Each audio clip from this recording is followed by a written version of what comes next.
हाथ में नरेंद्र मोदी की तस्वीर, शरीर पर फौज वाली वर्दी, लोकेशन है कराची। और मोदी की तस्वीर हाथ में लेकर घूमने वाले चेहरे हैं लश्कर ए तैयबा के आतंकवादी।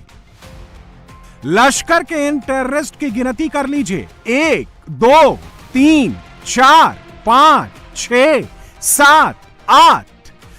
फ्रंट से मोदी की तस्वीर पकड़े लश्कर के इन आतंकवादियों के चेहरे देख लीजिए। दाएं से, बाएं से, सामने से लश्कर के एक एक आतंकवादी के चेहरे का एक्सप्रेशन देख लीजिए। पहले पाकिस्तान के हैदराबाद से तस्वीरें आई, जहां लश्कर के आतंकवादी बंद कमरे में प्रोजेक्टर लगाकर, टेबल कुर्सी लगाकर मोदी का वीडियो देखते नजर आए, मोदी का ऑडियो सुनते नजर आए। और अब कराची से तस्वीरें आई हैं, यहां भी वही पैटर्न है। लश्कर के आतंकियों के हाथ में मोदी की फोटो और जुबान पर मोदी के खिलाफ जहर। अब लश्कर और पाकिस्तान की एस्टैब्लिशमेंट, पाकिस्तान की फौज के डीप कनेक्शन पर सबसे बड़ा खुलासा हुआ है।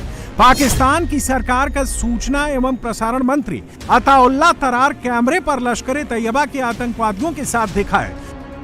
वो भी किसी टेरर कैंप में नहीं, पीओके में नहीं, पाकिस्तान की राजधानी इस्लामाबाद में। शहबाज की सरकार मुनीर के ऑर्डर पर लश्कर के आतंकवादियों को राउंड टेबल कॉन्फ्रेंस में बुला रही है। कुर्सी पर बिठाकर आतंकवादियों के सामने माइक लगवाकर स्पीच दिलवा रही है। और अब इससे जुड़ी चौंकाने वाली तस्वीरें सामने आई हैं। चौंका देने वाला खुलासा हुआ है। इस्लामाबाद में पाकिस्तान की संसद के बिल्कुल करीब आतंकवादियों का मजमा लगा है। और लश्कर के आतंकवादियों को होस्ट करने वाला कोई और नहीं, पाकिस्तान का information and broadcasting minister Ataullah Tarar है। कुछ घंटों पहले इस्लामाबाद के सनोबर इंस्टीट्यूट में पाकिस्तान की सरकार ने ऑपरेशन सिंदूर के बाद पाकिस्तान के चलाए ऑपरेशन बुनियान अल मरसूस पर एक राउंड टेबल कॉन्फ्रेंस बुलाई थी। सनोबर इंस्टीट्यूट में अपने यूट्यूब अकाउंट पर जो 5 मिनट का वीडियो अपलोड किया, उसमें सूट बूट वाले चेहरे ही नजर आए, लश्कर का आतंकी नहीं देखा। लेकिन लश्कर के आतंकियों ने इस कॉन्फ्रेंस में अताउल्लाह तरार के साथ अपनी मौजूदगी का सबूत खुद अपने ही फेसबुक अकाउंट पर रिलीज कर दिया। लश्कर के जिन आतंकवादियों के साथ अताउल्लाह तरार ने बंद कमरे में टॉप सीक्रेट मीटिंग की, एक एक करके उनके चेहरे भी देख लीजिए।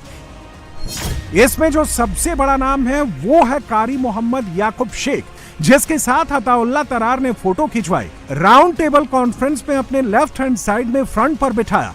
बहावलपुर के रहने वाले लश्कर ए तैयबा के इस आतंकवादी कारी मोहम्मद याकूब शेख को यूएस ट्रेजरी डिपार्टमेंट ने डेजिग्नेटेड आतंकवादी घोषित कर रखा है। पाकिस्तान का information and broadcasting minister Ataullah Tarar जिस कारी मोहम्मद याकूब शेख को राउंड टेबल कॉन्फ्रेंस में बुलाता है, वही कारी मोहम्मद याकूब शेख पहलगाम हमले के मास्टरमाइंड सैफुल्लाह कसूरी के साथ भी दिखता है, हाफिज सईद के आतंकवादी बेटे तलहा सईद के साथ भी दिखता है। सबूत आपके सामने है।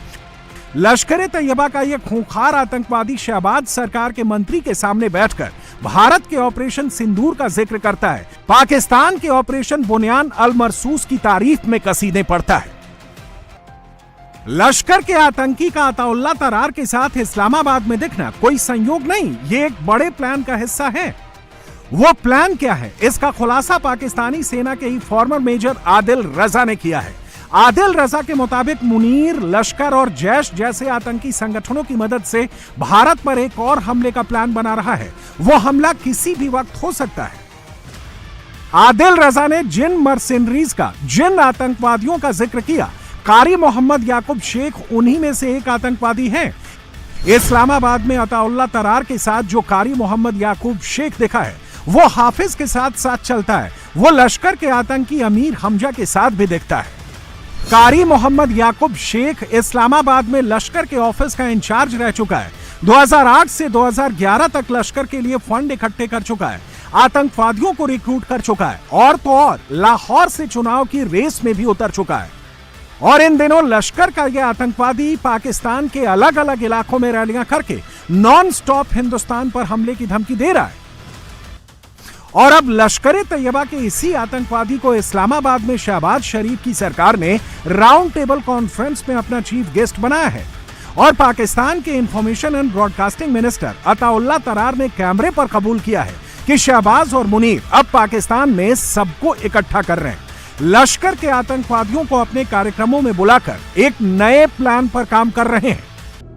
पाकिस्तान का इंफॉर्मेशन मिनिस्टर इन दिनों ना सिर्फ लश्कर के आतंकवादियों की खातिरदारी कर रहा है, उनके साथ फोटो क्लिक करवा रहा है, बल्कि वो तो बाकायदा एक वॉर रूम खोलकर बैठा है, जहां से बाकायदा भारत के खिलाफ नैरेटिव वाला प्रोपेगेंडा फैलाया जा रहा है। हिंदुस्तान के ऑपरेशन सिंदूर के दौरान इसी वॉर रूम से पाकिस्तान ने फेक न्यूज की बौछार की थी और अब इसी वॉर रूम में अताउल्लाह तरार लश्कर के आतंकियों को भी बुला रहा है, एक नया प्लान समझा रहा है। और अब भारत पर नए हमले की पटकथा भी इस्लामाबाद के इसी वॉर रूम से लिखी जा रही है और उसके लिए लश्कर के आतंकवादियों को राउंड टेबल कॉन्फ्रेंस में इनवाइट किया जा रहा है। लेकिन यह प्लान सिर्फ बंद कमरों में नहीं बन रहा। लश्कर के आतंकवादियों को इस वक्त पाकिस्तान में खुली छूट मिली हुई है। यह इकलौता नहीं है, मुनीर की फौज की फुल सिक्योरिटी में शहर शहर लश्कर के आतंकियों की रैलियां हो रही हैं और हर रैली में, हर स्पीच पर भारत के खिलाफ सिर्फ जहरीले भाषणों का टेलीकास्ट हो रहा है। इस्लामाबाद से लेकर कराची और पाकिस्तान के हैदराबाद तक लश्कर के आतंकी खुल्लम खुल्ला हिंदुस्तान को धमकी दे रहे हैं, मोदी को चैलेंज कर रहे हैं। वो कहीं मोदी की फोटो लेकर घूम रहे हैं तो कहीं बंद कमरों में मोदी का वीडियो फुल वॉल्यूम में देख रहे हैं। लश्कर हो या जैश हो, ऐसे हर संगठन के आतंकी को कान खोलकर सुन लेना चाहिए, नोट कर लेना चाहिए कि भारत का ऑपरेशन सिंदूर अभी खत्म नहीं हुआ है। अगली स्ट्राइक किसी भी वक्त हो सकती है और इसका ट्रेलर गुरुवार को उधमपुर में दिख गया, जहां जैश का एक आतंकी जिसका नाम मौलवी था और जो भारत में घुसपैठ करने की फिराक में था, इंडियन आर्मी ने उसे उसके अंजाम तक पहुंचा दिया। पाकिस्तान में मुल्ला मिलिट्री के द एंड का सिग्नल आ गया है। हिंदुस्तान को धमकी देने वाले ऐसे हर आतंकी का अब यही अंजाम होगा। पाकिस्तान पर भारत का अगला हमला जरूर होगा और यह डर अब पाकिस्तान के रक्षा मंत्री के चेहरे पर भी दिख रहा है। वैसे इस्लामाबाद में जिस वक्त शहबाज सरकार का मंत्री लश्कर के आतंकी की आवाभगत कर रहा था, उस वक्त चीन में भी कुछ हो रहा था।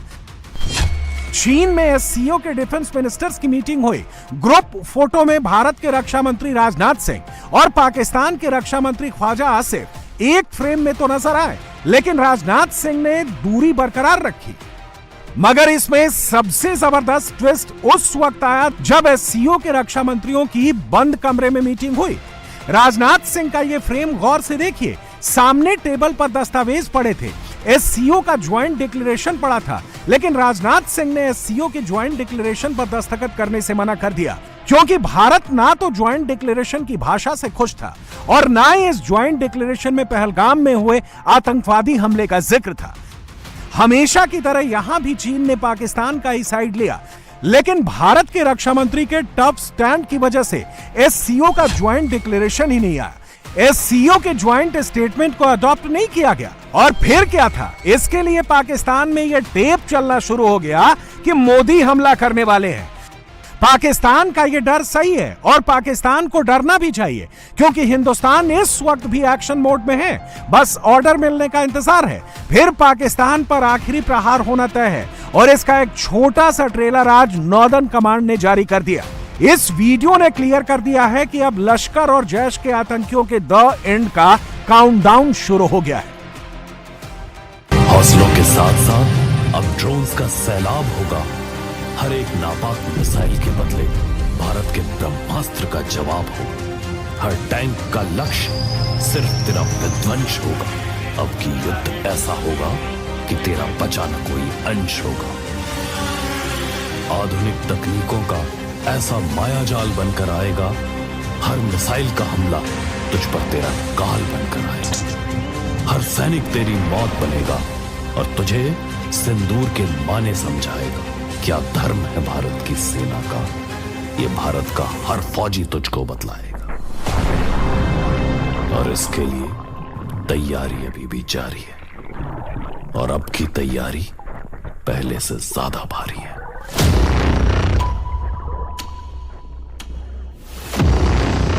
कान खोलकर सुन ले दुश्मन, कितनी भी आतंकी चालें चल ले, ये भारत की सेना है जिसके हौसले कभी नहीं हारेंगे।